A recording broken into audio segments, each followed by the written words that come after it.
If you're like me and you love to eat fresh vegetables from your own garden, then I'm going to show you how you can plant your own garden step by step in this video. You start by planning out what you're going to plant where. The second step is to prepare the soil. You're going to want to get all the weeds out, or in my case, I've got grass that's grown in here. And you're going to want to turn the soil. So I'm going to take a shovel and just turn the soil to loosen it up. I'm going to add some Nutri-Mulch and mix that in.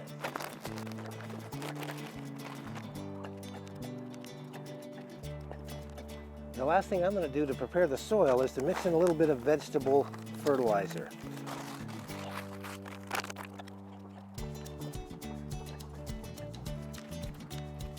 And then it's ready to plant. Your seed packets tell you everything you need to know about what to do next. The depth, you're going to want to plant 1/2 inch to 1 inch depth. Spacing, this would be 18 inches apart in rows and 4 inches apart by each seed. Squash, planting depth 1 inch, 4 inches apart and 12 inches apart on the rows. I just make a hole about 1 inch deep. I'm going to put in 3 seeds in there, cover it up, and put a little water on it. Same thing with the yellow crookneck squash. Make it about 1 inch deep. 3 or 4 seeds in there, cover it up, and water it again. When you're planting row crops, level your soil. The back of the envelope tells you spacing again. Take your seeds, and it says 4 inches apart.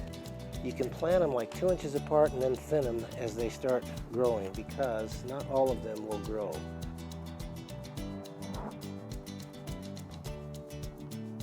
Cover them up. Once you've got them in, keep them watered and weeded, and you should be seeing some growth soon, like these beans that I planted a little while ago. Now you know how to plant seeds in your garden if your dad never showed you how to do that. Put your questions in the comments, just in case there was something that I didn't answer for you. This channel is geared for young men growing up without a dad. If that's you, then I hope you'll subscribe for more tips, tricks, and encouragement. Always remember, you can still succeed, even though your dad may not be in your daily life. And you do have a dad that loves you. And I'll see you on the next video.